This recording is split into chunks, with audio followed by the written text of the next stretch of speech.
save questions mainly for the end, but feel free to type them in as you go along so that you don't forget them.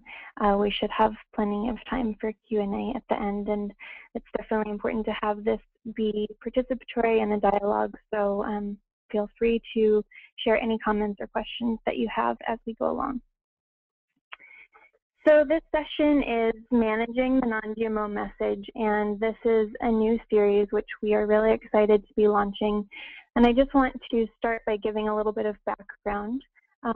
This came out of a meeting that happened last June in Boulder. There were about 60 participants from the natural and organic products industry and the NGO community who spent 2 days in a room together thinking about the GMO issue and prioritizing action steps for progressing the movement.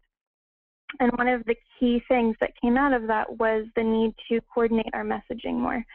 And so the action item that was developed was to make a communications toolkit. And we put together a working group on that, which I've been the chair of, and we have just finished a draft of it. So we did an initial presentation of some of this content at the Natural Products Expo West in March. And the idea is that this is going to be an ongoing series. So this is the first webinar that we're doing, and we will be doing quarterly presentations via webinar and also in person at Natural Products Expos and potential other gatherings.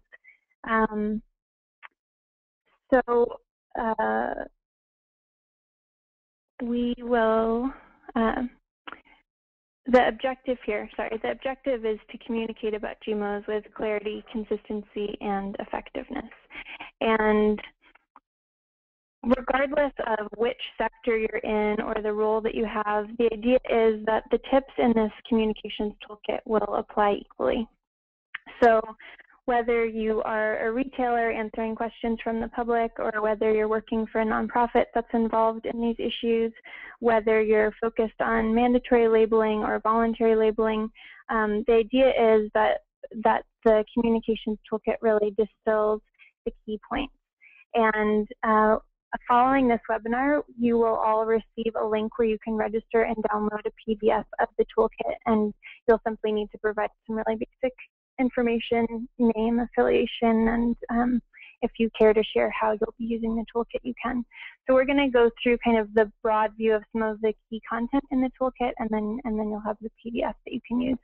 And we will be updating the PDF on a regular basis. The idea is to keep it really current.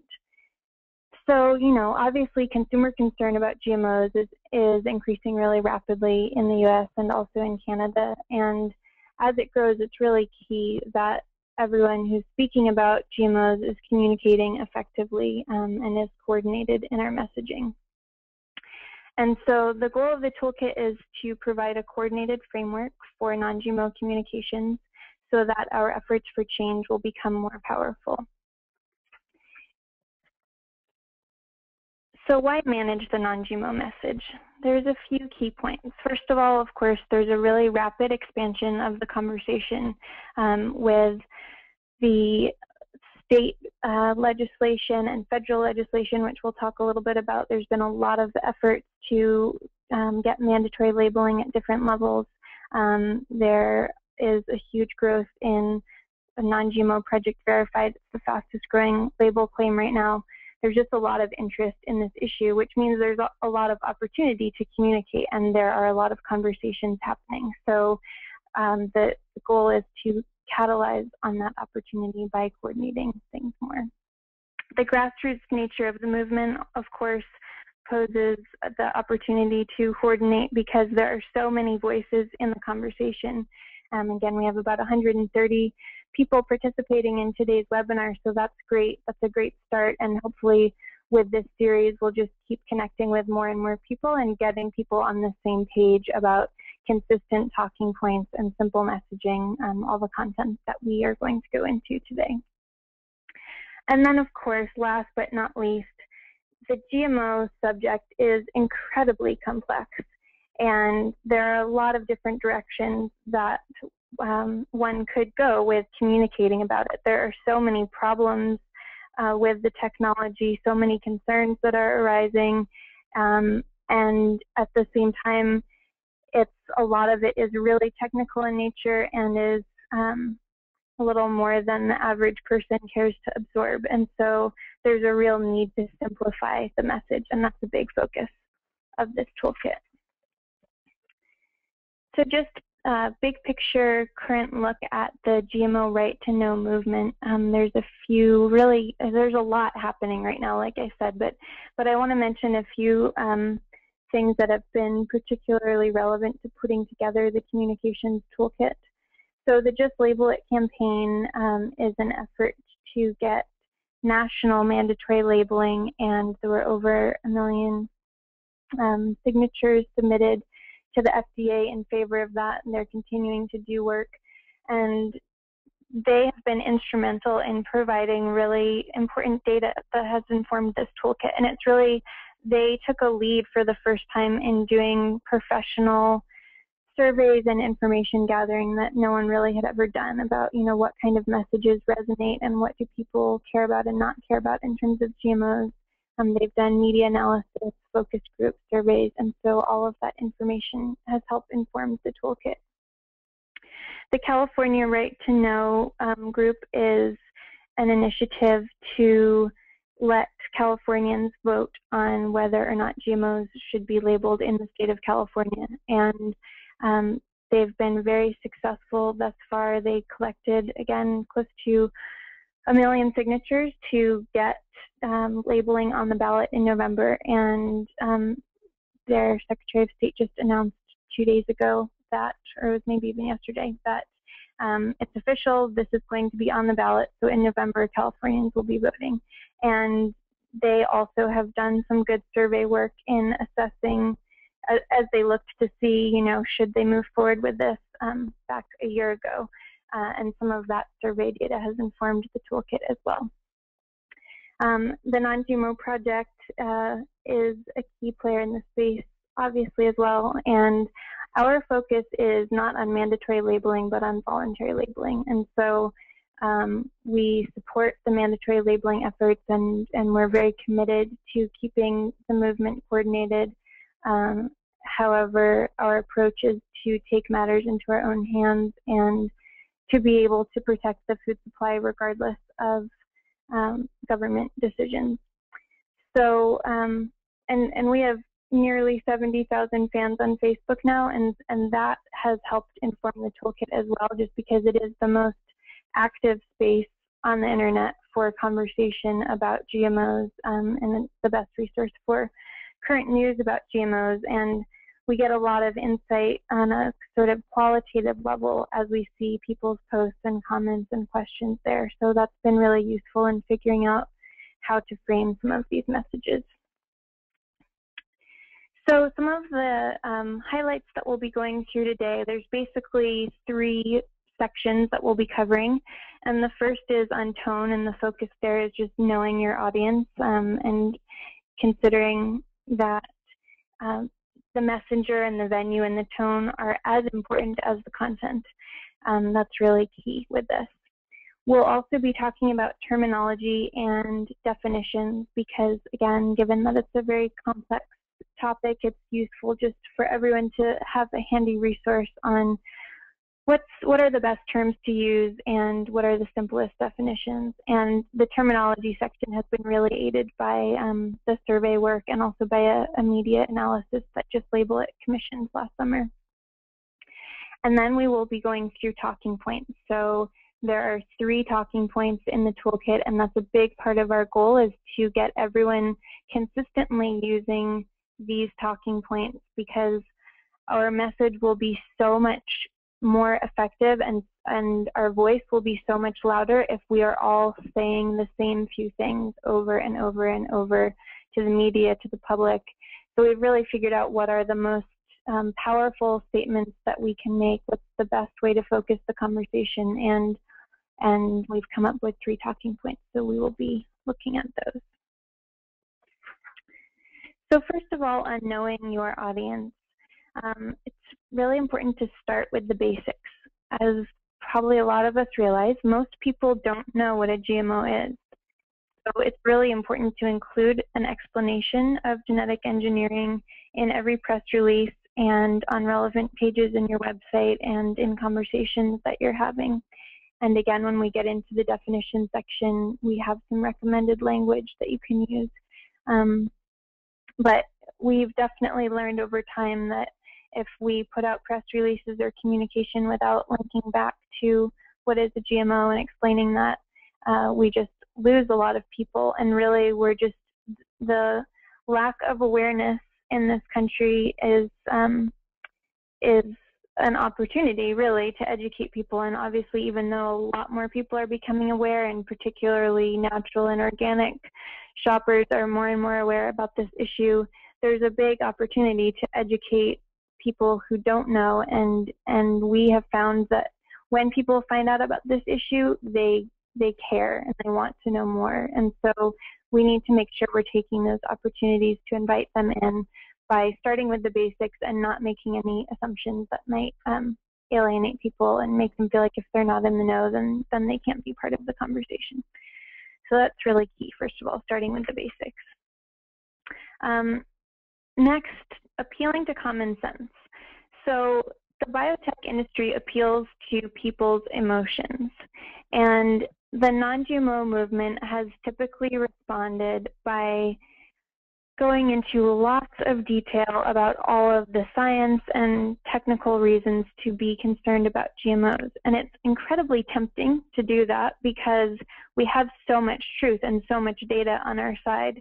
And, you know, it's very tempting when they say things like GMOs are about ending world hunger or something. You know, it's very tempting to go into all of the details about all of the studies that prove that GMOs do not increase yield, et cetera, et cetera. And there is a place for that information.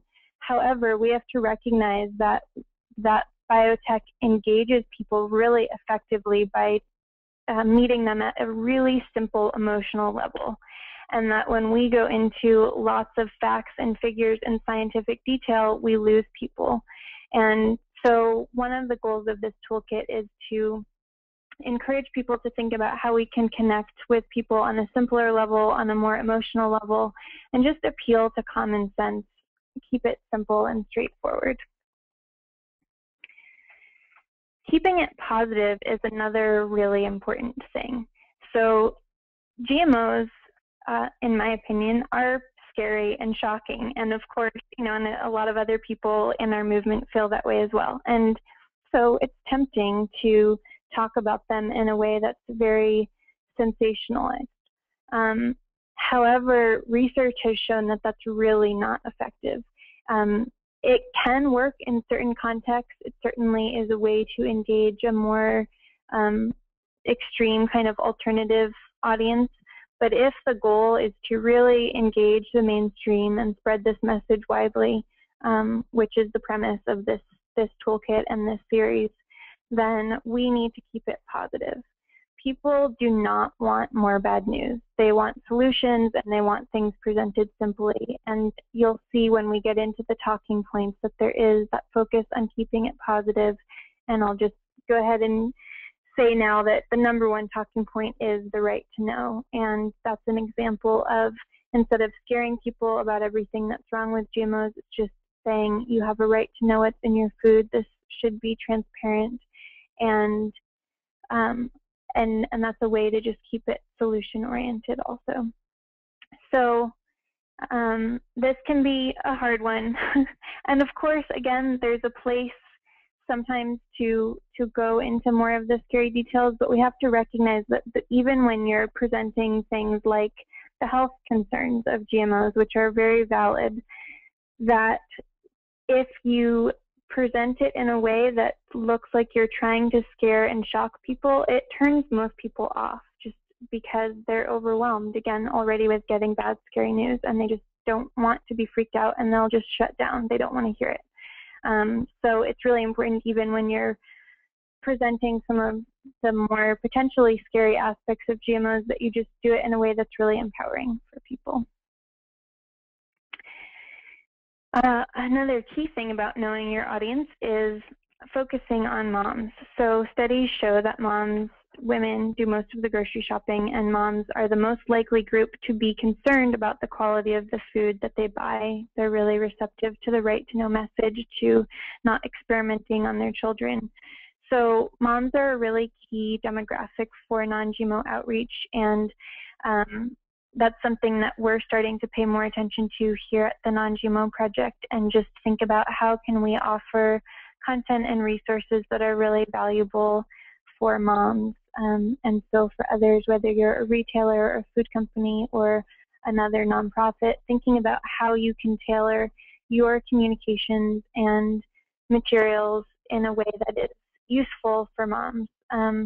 Again, keeping the message simple and the tone positive is really key for engaging with that demographic. So into the terminology and definition section,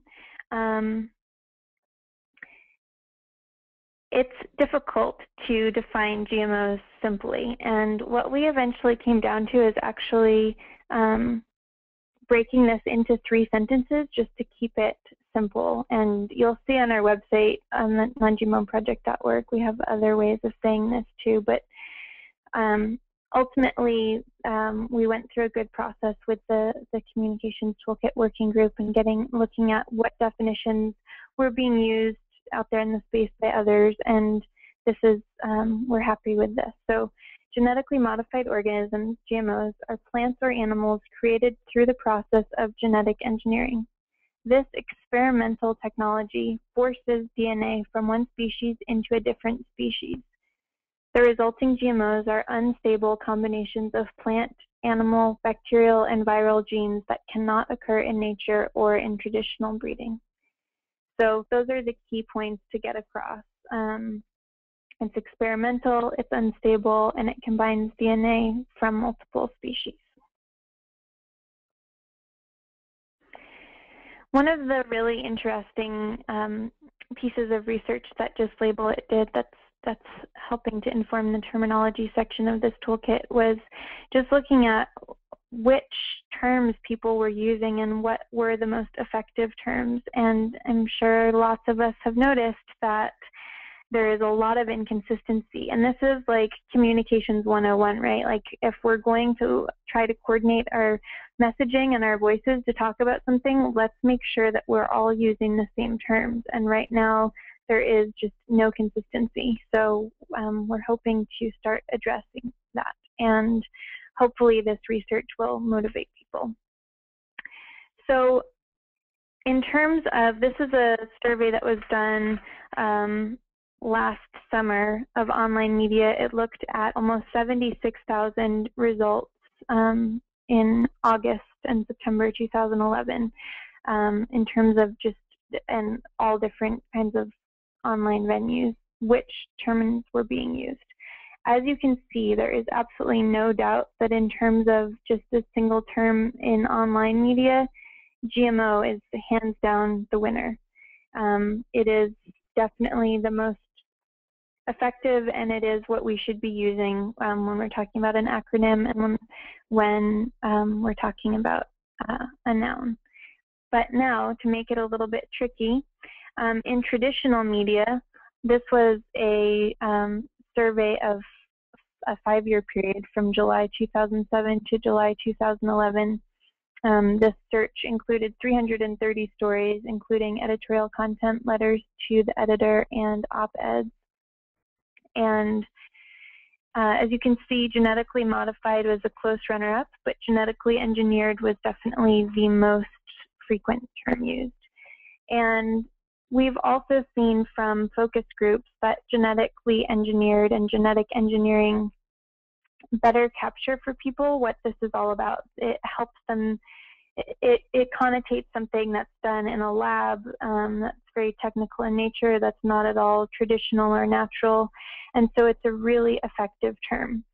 And so I'm just going to go back a couple of slides and point something out. So this is an example of how you can use the acronym GMO and also talk about genetic engineering. It's right here in our definition. So again, genetically modified organisms, GMOs, are plants or animals created through the process of genetic engineering. So that's what we do at the Non-GMO Project, is we talk about GMO as a noun and genetic engineering as a verb. And basically, if that's a little too much grammar for you, then just, I think the key thing is, one, you want to avoid using the term GE as an acronym. It makes people think of General Electric, and it's just not common in the online space, and it's just not effective. GMO, there's no other, GMO is not an acronym for anything else. So that's the acronym that we should be using. But do make sure that you use the term genetic engineering as well, because again, it really helps people understand the nature of this science. Okay, so now we are going to jump into the talking points. And again, the goal of the talking points is to lend clarity, consistency, and effectiveness to this conversation, so that we're all on the same page, that we're all reinforcing the same concepts over and over. This grassroots nature of this movement is tremendous, and there is so much participation, and we have so much potential reach. And again, if we could get everyone who is out there in the non-GMO movement and talking about these issues to be repeating these same talking points, we could really penetrate mainstream consciousness in a significant way, and really help bring more people into the conversation and raise more awareness about this issue, which is, you know, the shared goal that we assume that we all have. So there are 3 talking points that we've distilled, and again, this is coming out of a lot of the great research that's been done in the last year, and also just things that we've seen to be effective in our conversations with people. So the number one thing is the right to know. We have the right to know what's in the food we're eating and feeding to our families. We deserve an informed choice. And the reason that this is the number one talking point is that it is virtually impossible to argue with.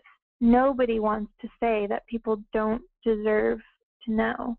And biotech has occasionally put its foot in its mouth when we've effectively gotten this point across, and, you know, made comments about people not being able to absorb the information, they're not smart enough to handle it. That's obviously not a very winning type of comment for them to share. So the right to know is really, really effective. If, again, if you start talking about scientific data and studies, they have their own scientific data and studies. Of course, it's not valid and it's not peer-reviewed, but they will still talk about it as though it is valid, and then all of a sudden we're bogged down in this very technical space where we just lose people. Keeping it high level, the right to know, is just incredibly effective. There's no way to argue with it, and even people who maybe think GMOs are fine and aren't worried about eating them won't argue with this, because, you know, if they're fine with GMOs, then fine. If a package is labeled that it contains GMOs, then they can buy that. It doesn't bother them, but the information is there. So again, this is the number one talking point, and really, I think it's, even though there is a second and a third talking, there are second and third talking points, this is the one that I think we should be dominating the conversation with, and the others are kind of just backup. So anytime that you're talking with someone, again, whether it's media or a conversation with a consumer, making sure that we talk about right to know is really important. So the next talking point is the ethics of experimentation. And this is a way to touch on the uncertain nature of the technology and the health concerns without going too in depth. And basically, it's just this top level concept that genetically engineered foods have not been adequately tested, and it's unethical to be putting an experimental technology into the food we feed our families. Of course, this is one that is partly designed to appeal to moms, and it's also backed up by some of the research that's been done, that, and it's totally true that I'm sure most of us are fully aware of the lack of adequate testing on GMOs, and the fact that because they have been deemed substantially equivalent, they haven't been subject to thorough review. We don't know what the long-term effects are on the human body or on the environment. And so this talking point is simply about saying, until we have more information, until that research is done, we should not be having this in our food, and people have the right to avoid it if they want to.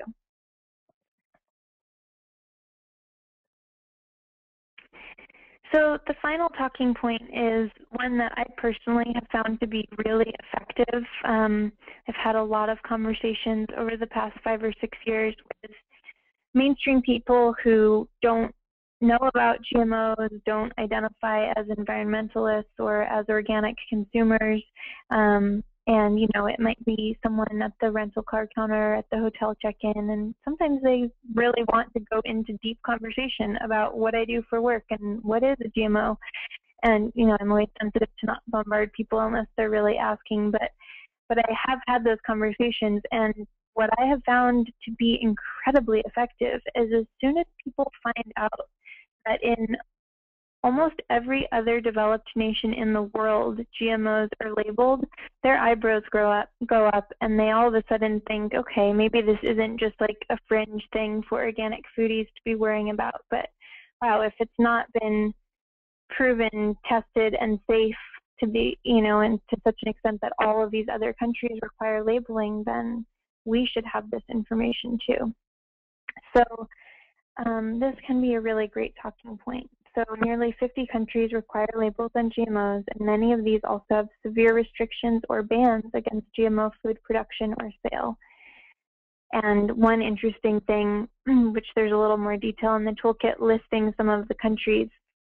And, you know, it's maybe not a surprise to people when they hear that GMOs are labeled in Europe and in Japan, but when you tell them that GMOs are labeled in China and in Russia, again, it's like they really, it really makes their eyebrows go up and think, well, if people in all of these other countries have this information, why don't we? And the bottom line here is that we deserve the same level of protection and information as citizens in other nations around the world.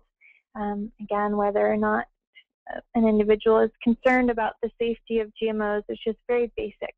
And you'll notice that these talking points work really well in succession with each other. So it's basically, we have the right to know this food is experimental, it's labeled in most countries around the world, and we have the same rights as those other citizens to have that information and make informed choices about what we're eating. So those are the 3 talking points. The toolkit also has some additional resources. There is a really great document in there that's called GM Crops, Just the Science, and it was put together by GM Watch. And it just goes through a lot of the common myths about GMOs and refutes them. From, you know, that GMOs are going to help with the climate crisis, they're going to fix world hunger problems. All of these bogus claims that the biotech industry makes are in that document. Again, though, we do caution that a lot of that, there's, I think, 136 citations in that document. It's about 10 pages long. So it's definitely, it does a nice job of keeping the content pretty high level and straightforward, but it is definitely very technical. It covers a lot of different points. We would recommend using that more as a resource, maybe for media if they have additional questions, or if you want to put more details on a website or something like that. But again, you know, just be judicious in how and when you go into all of that more detailed content, and to the extent that you can, we really recommend keeping to the top 3 talking points and keeping the messaging consistent. The toolkit also includes some sample media, so there are a couple of different press releases, and the goal with the current draft, which is the first draft of the toolkit, again, we plan to update it at least annually just to keep it really current and just reflecting the current conversations and any new research or information that's come in. But the attachments that are there now, there's a press release that was written regarding the mandatory labeling in California, and then there's one that was written for non-GMO months. So those provide examples of, respectively, how to talk about mandatory labeling and how to talk about voluntary labeling, and they both are good examples of using definitions, starting with the basics, keeping it positive, focusing on the right to know. They're both really good examples of the tone and the talking points that are recommended in this toolkit. Non-GMOproject.org is an excellent resource. One of the things that we point out in the toolkit is that there is on our website a list of risk crops and ingredients, and that's really that's something that people have a hard time finding. And I know when I first started getting involved in the GMO issue about 10 years ago, I was working at the food co-op in Tucson, and we had a shelf tag labeling program in our store where we'd identify, because we didn't have labeling and the Non-GMO project didn't exist yet, it was hard to answer people's questions about which products were GMO and which weren't, and the best solution we had come up with was to go through every product in the store and check the ingredient panel and put up these little shelf tags. And I remember when I came in, that program was created before I came on board as the outreach coordinator there. And when I took over, it took me a really long time to even figure out which crops were at risk. And it can be confusing because tomatoes and potatoes used to be genetically engineered and they aren't anymore. A lot of people think wheat is GMO and it's not. And so that's a key resource that we point to that's just, very basic to this conversation, is for people to understand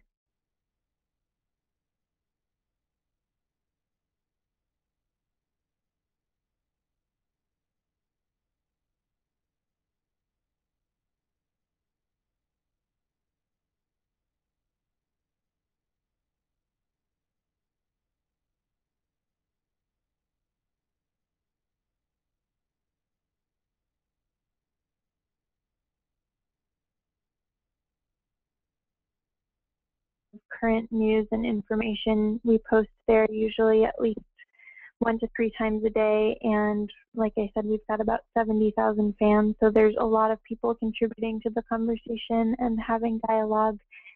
So that's a great place to look just to stay up to date with news and information that's happening. And this is an example of a post. I think still this is our most popular Facebook post to date. And this is just kind of a nice summary of some of the things from the toolkit. So it appeals to moms, of course, right? And it's a beautiful child. And the right to know message is very clear. I'm not an experiment, so that's the second talking point. And we have the right to know what's in our food. And this image just really resonates with people. It was taken at a rally in Austin during Non-GMO month last October. And this little girl, Taryn, I've come to know a bit about her family since coming across this picture. And, I think someone, when we first posted, said she doesn't even know what she's saying. And I've communicated with her mom, and actually she really does know what she's saying. She has lots of food allergies, and she has to be really careful about what she eats. And, that's a growing issue with children and, with Americans in general, that there's a lot of allergies, a lot of health problems that we didn't used to see. And we don't know to what extent GMOs are contributing to that, but for people who want to play it safe and make sure that they're eating food that's been tested, time tested, and is known to be safe and healthy, being able to choose non-GMO is really, really key. So a summary of what we've gone through today, and again, I know it's a fair amount of information, and you'll be happy once you get the PDF and you have a good reference for all of it. It's all in there. Everything that we've gone through today is in there pretty much in the same order, but just with a little more detail. We have tried to keep the toolkit pretty short and simple and accessible. It's only 6 pages long plus the appendices, and there are plenty of pictures and the fonts are big, so it's a very user-friendly resource. I really encourage you to download it after the webinar today. So again, the summary of what's in there, Repetition is essential, so that's fundamental to the goal of coordinating our voices, is that when we're all saying the same things, there's this powerful repetitive effect, and it will just get through stronger. Starting with the basics is key, using every engagement opportunity to inform people what GMOs are and to offer a call to action, making sure to include definitions like we reviewed, appealing to common sense. So this will definitely take discipline, you'll find. I mean, I drafted this toolkit and spent a year looking at all of the research, and I still have to catch myself when I'm doing interviews. It's so tempting to go into all of the details of what's wrong with GMOs. And, you know, sometimes that's fine. If you're on a radio interview for an hour, obviously you're going to get beyond the basic talking points. But I think especially for any of us who are speaking with media and, you know, maybe just doing a 15-minute newspaper interview, making sure that you hit those top talking points is really important. And appealing to common sense is key to that. So just not getting bogged down in all of the facts and figures and details of studies, etc. Keeping it positive, just we have the choice as a movement to be inviting and friendly and informative and welcoming, and that is certainly the proven way to attract and engage people. Again, there is a section of people that's attracted to getting freaked out by things and like sensationalist approaches, but by and large, the vast majority of people want a positive, welcoming, friendly message. And even though this is a challenging and scary issue, that is, it's a choice that we can make when we talk about the right to know and really talk about empowering people, giving them action steps, whether it's signing the petition to the FDA or voting for labeling in California or choosing a non-GMO project verified product. The good news is there are a lot of very tangible action steps that people can take now. And so I think remembering to keep this really empowering is really essential to our success to grow the movement and engage more people. Focusing on moms, really important, and making sure, just considering moms when you're writing something or preparing a presentation or whatever it is, thinking, how will this work for moms? What value does it offer to them? And finally, a review of the talking points.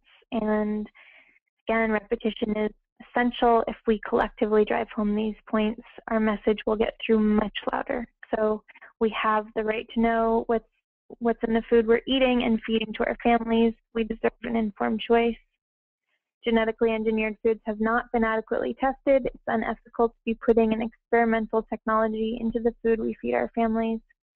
And nearly 50 countries require labels on GMOs, and many of these also have severe restrictions or bans against GMO food production or sale. We deserve the same level of protection and information as citizens in other nations around the world. And finally, commit to ongoing collaboration. That's a really key part of our success as well. So I strongly encourage you to stay engaged with this Managing the Non-GMO Message series. We're really excited to be launching it and look forward to growing it. And, you know, we've heard loud and clear that there is a need within our movement to have some central coordination. And some of the things that I expect we will be covering in future sessions, beyond, of course, any updates, you know, we'll probably always include a review of the basics. And I think also it's going to be a great opportunity to just update people on what's currently happening in the movement in terms of different organizations and initiatives that are happening, whether it's opportunities to vote or lawsuits or whatever. So we'll be providing a central resource for that information via these sessions. And I'll send an email when we're finished today, again, that has not just the page where you can register to download the PDF, but where you can sign up to stay on the mailing list for this and be informed about future opportunities. So thank you all so much for participating. This is my contact information. Feel free to send me an email, and then our website is there also. And at this point, I'm going to start taking questions, and I see that several of them have been typed in, so I'm just going to start at the bottom and read the questions out loud and answer them. So we got a question: what would be suggested for an environmental show on the radio? So that's one where I would really recommend looking at the GM Crops Just the Science from the appendices of the toolkit and pull out the data points from that. It's a really good point that, of course, you have to consider context. And again, if you're on the radio and you have a bunch of time, I mean, probably you have at least half an hour, maybe 20 minutes, depending on how many commercials they have and how long the show is. But you've got time to go into more than just the basics. I still strongly encourage you to talk about, hit those top level talking points, especially if nothing else, if it's an environmental show and they're ready to get into, you want to use the Union of Concerned Scientists failure to yield report, and you want to talk about how herbicide use has increased 15 times since GMOs were introduced. All of that good data is in the GM Crops Just the Science, and in a context like that, it's probably appropriate to go into it. But I would still really recommend that you at least touch on the right to know. Next question. I am looking for the list of crops, etc. that you mentioned, and I am unable to find it. Okay. Hold on. I'm going to navigate to there and show everyone how to find it. So if you go to our website, non-gmoproject.org, and go to GMO facts. It's the first thing under GMO facts. What is GMO? And we actually called it that because our communications manager was doing research just on search terms that were commonly used. And this was the number one thing, is that people were searching, what is GMO? And at first we thought, wow, people know so little about this that they don't even know that it's GMOs plural. What are GMOs? We thought they were looking for a definition. And then we realized, oh, maybe they actually want to know, like, which crops are being genetically engineered. So that's where that page is, under GMO facts, what is GMO, and you can get that list of what crops are currently in commercial production, what percentage of them where the data is available, crops that are monitored because they either have risk of cross-pollination or because contamination has happened in the past. And then this section I'm particularly fond of just because we continue to see misinformation about this. Last week we saw 2 different stories in very high traffic media sources that are fairly credible. Both had their facts wrong in terms of which crops were GMO, and so we're happy to provide this information. It's a good resource. Please use it and share it. Tomatoes and potatoes, like I mentioned earlier, can be especially confusing because they were both in commercial production, but both were pulled from the market quite a while ago, and there's virtually no risk of contamination now. There's just no higher risk than there is of other crops that are in commercial production. So yeah, that's where that research is. Next question, if a product isn't non-GMO verified, how do you answer a consumer question whether a product is GMO free? So this is a good resource to share. So basically, if a product has ingredients from these crops, and we have also on our on this page, you'll see common ingredients derived from GMO risk, because this can be tricky. You don't necessarily see, if someone sees citric acid, they don't necessarily think corn. So this list can be helpful. But basically, if a product has ingredients, these ingredients are ingredients from these crops, and it's not organic and it's not non-GMO project verified, then there is a very high chance that it contains GMOs. So organic is a good guarantee. The organic program does not require testing of ingredients, so it's not as strong of a guarantee as the non-GMO project verified seal. But GMO avoidance is a central tenet of organic production, and it's a good choice for avoiding GMOs. And if it's not organic and it's not non-GMO project verified and it has anything from these crops, at this point in time, there is definitely a high contamination risk.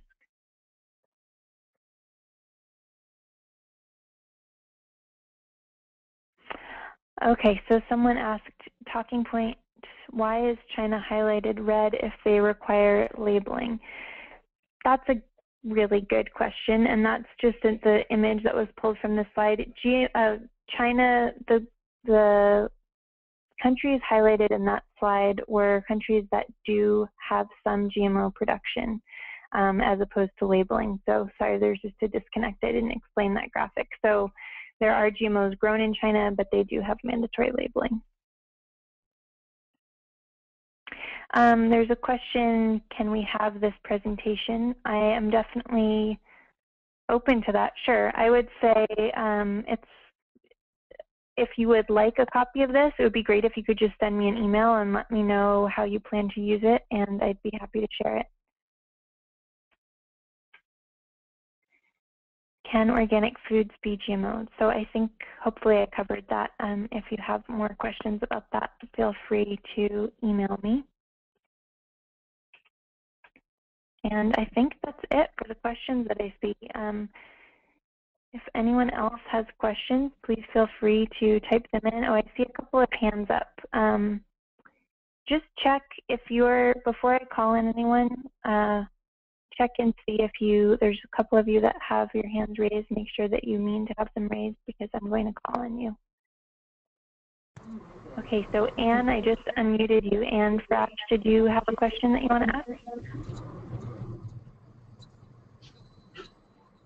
Okay, I'm going to take that as a no.